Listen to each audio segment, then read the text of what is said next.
Hey, what's up? I'm your host, Bill. Welcome back to another episode. And today we're going to look at a couple pieces of electronics that are going to span different markets, but sort of cross paths in ways that you wouldn't expect. I'm going to start off with this brand called Braun. And Braun is a German company that has been around for quite some time. One of the most famous designers, I believe his name is Dieter Rams. I'm probably not pronouncing it correctly, but anyway, he designed a lot for Braun, including this calculator and things of the like with these small, nice, round, concise buttons of various colors. Just basic, functional, and practical, and quality, and a timeless design when everyone else was sort of chasing the latest form or function or whatever. Braun just brought it back a notch and said, hey, let's just get back to what is basic and what works and what we know. And here it is. Well, here's one example of that. It's the Braun calculator. They made various different ones. This particular one, I think it's a type 4. I don't really know. Anyway, Braun calculator. Let's move on. Speaking of Braun, here's another item I came across recently. Braun, as many of you know,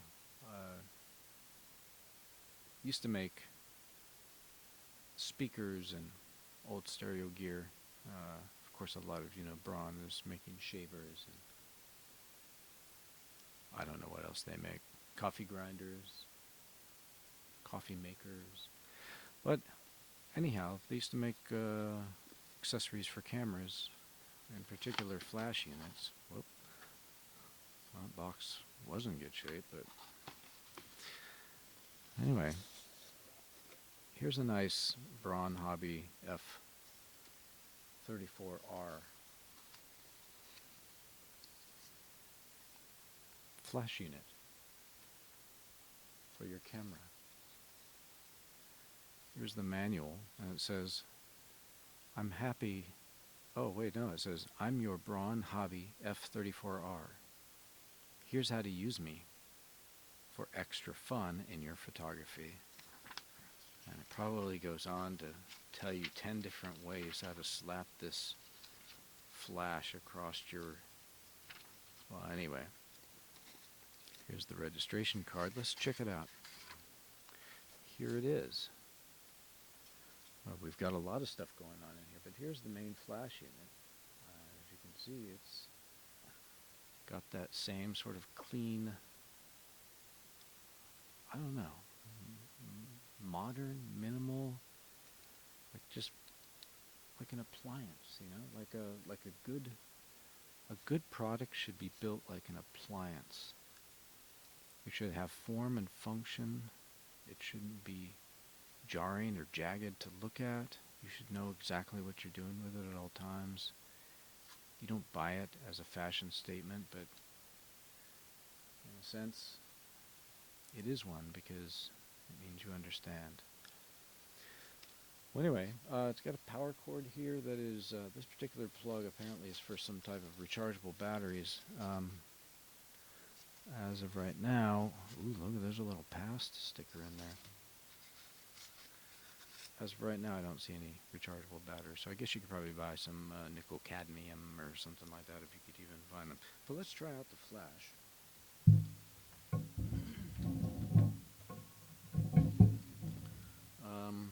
Well, here I've got, with this flash unit, you can actually power it via a couple AA batteries. For example, if you're using the hot shoe, we'll get to that a little bit later.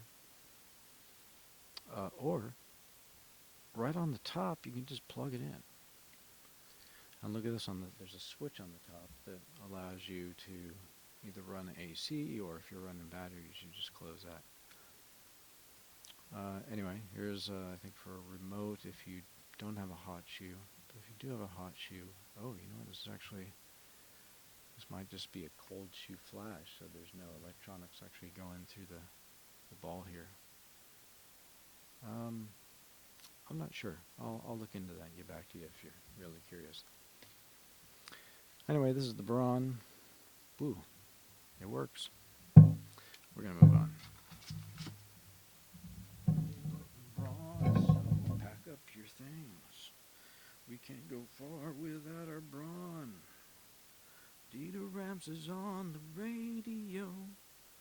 He's making sure everybody's listening to Braun Radio. Oh, there's some packing music for you. Oh, yeah, but speaking of which, let's just put this aside. You guys don't have to wait for me to pack up this stuff after the video. So, back to this mounting piece here. So the nice thing about that is you could really put that on just about any 35mm camera that you may have lying around. And for that matter, probably some modern cameras it would still work on with the trigger. This particular camera is my Asahi Pentax Spotmatic 2. The Spotmatic 2 is, it does have a hot shoe. Actually, it's a cold shoe, excuse me, but it's got a shoe here for a flash. So let's see if we can actually put this on here and make a love connection. Well, look at that. I've managed to fit it on there. It's snug as a bug.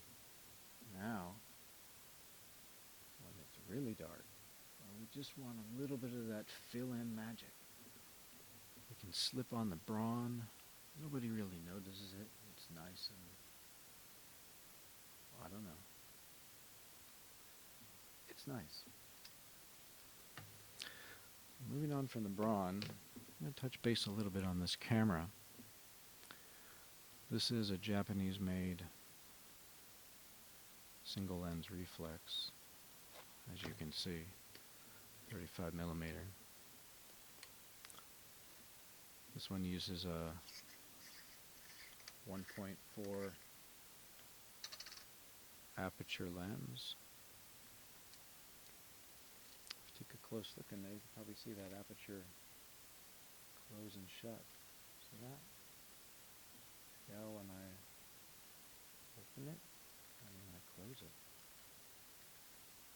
I open that aperture, and then I close that aperture. It's much like your eyeball. Well, we all knew that. Anyway, this camera and lens are over 50 years old. And I really like that about it. The shit is metal. And like, yummy. Alright, well, I'm putting it back in its little leather holster for another day. I'm going to load some film in it. Shoot a few rolls. It gets expensive for film though, you know what I mean? Because you gotta pay somebody to process it. And, you know, if you fuck up, like half the pictures aren't that good. Anyway, it's expensive to shoot film. That's one of the main reasons why we got out of it. Because overall, digital media is not only the cheapest to produce, but it's the most accessible because of it. And so therefore, in a way, it sort of cheapens visual media in general, which means to become a visual artist in the world of visual artists means, I don't know. You can see the dilemma though. Here's another little ditty that goes on the camera. You pop it open like this and you look through the chute. You close it up, take it off. We'll check out the camera on another episode. Getting back to some German engineering. This is an old fishing reel by a company called Dam. You can see it there. You can see the name. I apologize for that. There we go. See the name there. It's called Dam. Berlin West. This is the quick finesse. You know, you just finesse that fish in. And then so you open this up, you like get the line like this, and you go finesse. And then you go, gotcha.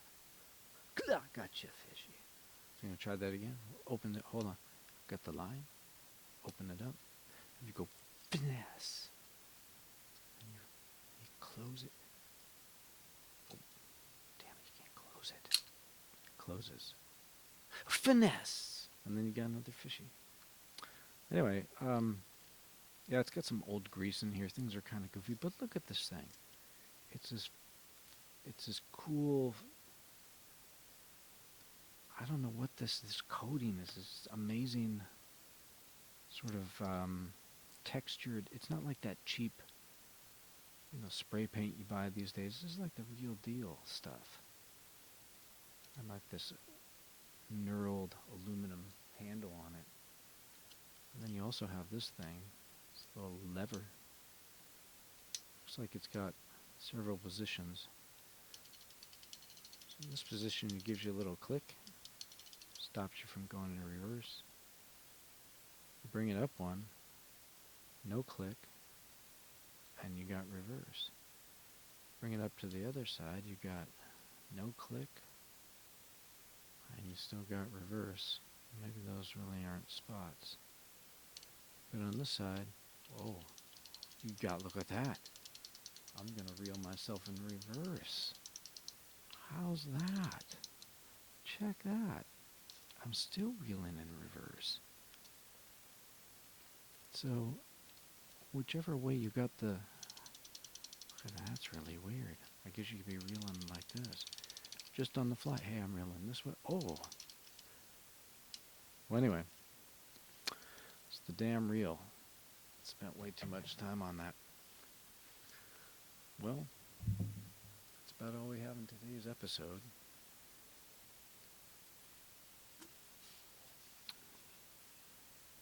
Drinking Reuben's Pilsner, Czech style Pilsner again, because freaking couldn't get the Rogers at the QFC. Can only seem to get it when I order pizza through Pagliacci. Just letting you know, Manny. Alright, see you.